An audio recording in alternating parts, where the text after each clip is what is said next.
Didier Drogba was arguably the most complete centre-forward in European football at his best, a signing who redefined expectations for players in his position. Unplayable during his finest seasons at Chelsea, the Ivorian was a forward who occupied backlines single-handedly, a freakish force of Herculean strength, physicality and goal-scoring prowess. Central to Chelsea's emergence as a footballing superpower, billionaire backing has seen a raft of exciting imports arrive at Stamford Bridge, but perhaps none matched Drogba's lasting legacy in the capital.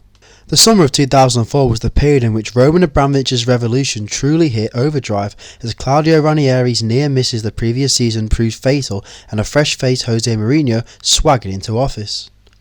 Mourinho had guided Porto to a shock Champions League triumph the previous season and was football's hottest managerial property, the cocksure coach immediately investing the Russians' riches on a squad overhaul. In came Ricardo Carvalho and Paulo Freire from Porto as Mourinho turned to familiar faces, whilst PSV Eindhoven duo Mattia Kejman and Ian Robin reunited at Chelsea after forming a fine understanding in the Eredivisie. What proved to be the key addition, however, was Drogba, a powerhouse player who had shot to prominence following a spectacular season at Marseille. Drogba scored 32 goals in all competitions as Marseille reached the UEFA Cup final, scoring decisive goals as Liverpool, Inter Milan and Newcastle were all eliminated en route to the showpiece. Drogba was raw and relatively untested at the highest level, but Chelsea had unearthed a footballer who would have a transformative impact upon their fortunes. His first season saw the Ivorian contribute 10 league goals as Chelsea were crowned champions, ending a 50-year wait for the title success as their new-look Chelsea side conquered the Premier League. Drogba's ability to operate as a one-man forward line allowed a midfield three to dominate fixtures, as Mourinho's side moved away from English football traditions of two-man partnerships in attack. The trophies continued to flow across the following seasons, with Drogba's blend of attributes contributing to an end of an era in which goals were the sole standard on which strikers were judged. His goal record had been modest across his first two seasons in England, but a haul of 20 league goals in 2006-07 earned Drogba the division's Golden Boot and showcased his true potential. For all the accolades won and match-winning moments in the previous seasons, however, it was the arrival of Carlo Ancelotti ahead of the 2009-10 campaign that truly elevated Drogba to his unstoppable, unplayable best.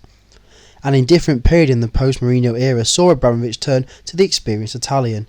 His task was simple, to win and to win in style. Ancelotti had forged a fine reputation for managing illustrious names throughout his career, and his debut season at Stamford Bridge ensured Chelsea's collection of stars all sang from the same hymn sheet. Drogba ensured the Ancelotti era got up and running with a brace on the opening day of the season, scoring twice as Chelsea came from behind to snatch a late win against Hull in the capital. His first, a dipping free kick from distance, levelled scores before the break, before an exquisite chip finish from an acute angle snatched a stoppage time win for the hosts.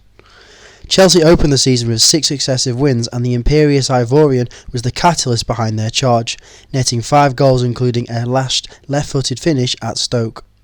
September's showdown with Spurs saw Drogba demonstrate the searing pace and power that left defenders terrified, leaving Virgin Chorluka in his wake before swatting aside the Croatians' challenge to seal a 3-0 win.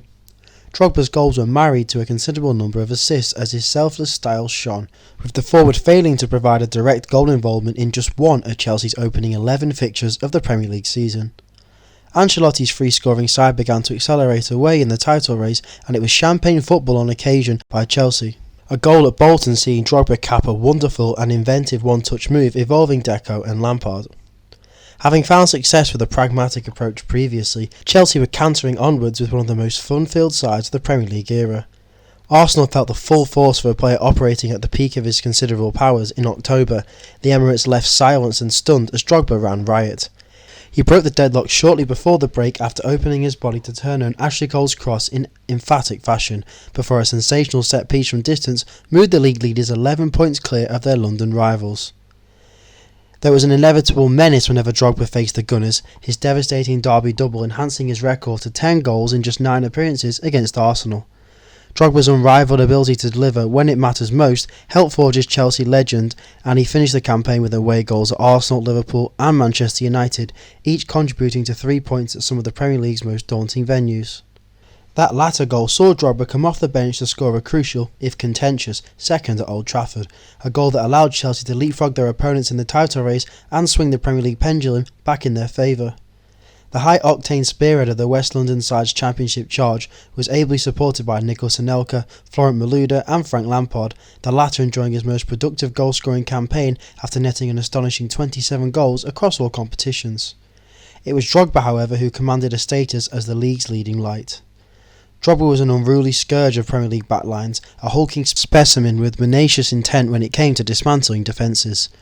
Far from the proverbial schoolyard bully, however, he was intelligent in his movement and possessed a touch and technique that ensured he compiled a catalogue of spectacular strikes. He was, in essence, a forward capable of it all. His dribbling stats rose markedly following a disappointing 2008-09 campaign the previous season, as he regularly picked up possession and veered towards goal as a whirlwind of pace and power. Chelsea's prolific campaign saw Ancelotti's side become the first in Premier League history to reach a century of goals in the division, their total of 103 goals since bettered only by Manchester City's 2017 and 18 vintage. The West Londoners had scored 7 goals on 3 occasions and 8 during a final day thrashing of Wigan, as Drogba scored a hat-trick to claim the Premier League's Golden Boot and ensure his side were crowned champions by just a single point. Drogba's 29 league goals saw him become the first Chelsea player in a decade to finish as the league's leading scorer, whilst his 37 goals in all competitions set a new club record. That haul is all the more remarkable given it came in just 31 starts and consisted of just 1 penalty, with Frank Lampard's designation of spot kit duty preventing Drogba from sending further records tumbling. The 37th goal was also proved to be a decisive one, as FA Cup success and a domestic double was secured against Portsmouth at Wembley. Continuing Drogba's extraordinary record in cup finals and capping a season that should be remembered as anything but ordinary. Drogba's match-winning efforts in the Champions League final 2 seasons later are perhaps the defining imagery of a Chelsea career with no shortage of highlights, but the 2009-10 campaign is the season in which the irresistible Ivorian proved impossible to tame.